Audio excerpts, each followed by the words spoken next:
Pebrero 3, kape manit, tahimik ang simula.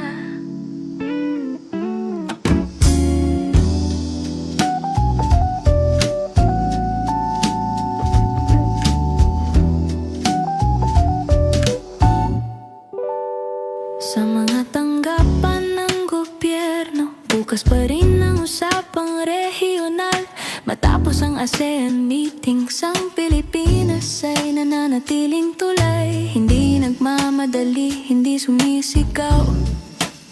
Diplomasya ang wika sa usapin ng dagat at seguridad. Mga kasunduan ay hindi isang araw binubuo, kundi hinahabis at tiyaga at tahimik na pag-uusap. Kape sa tasa, balita sa hangin, hindi lang balita, inuunawa natin. Sa pagitan ng nota at katahimikan, dito dahan-dahang huminga ang bayan.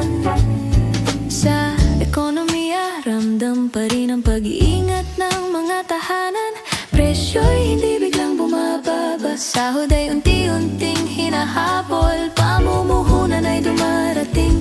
Pero may tanong ng pananatili sa palengke at online, bawat piso'y binibilang. Hindi krisis, hindi rin kasaganahan, isang maingat na lakad sa gitna ng pagbabago.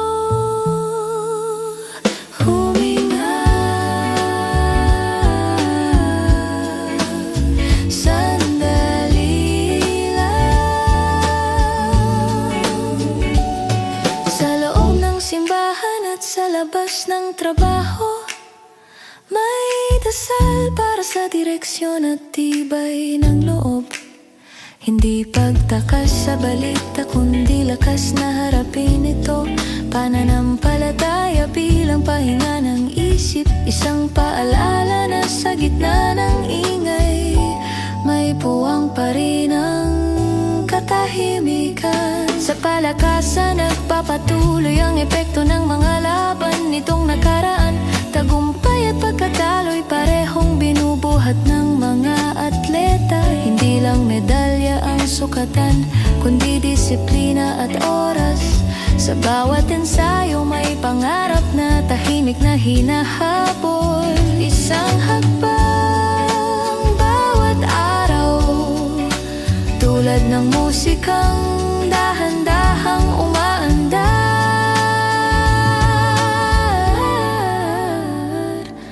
Sa sine at tugtugan, tuloy ang galaw ng sining.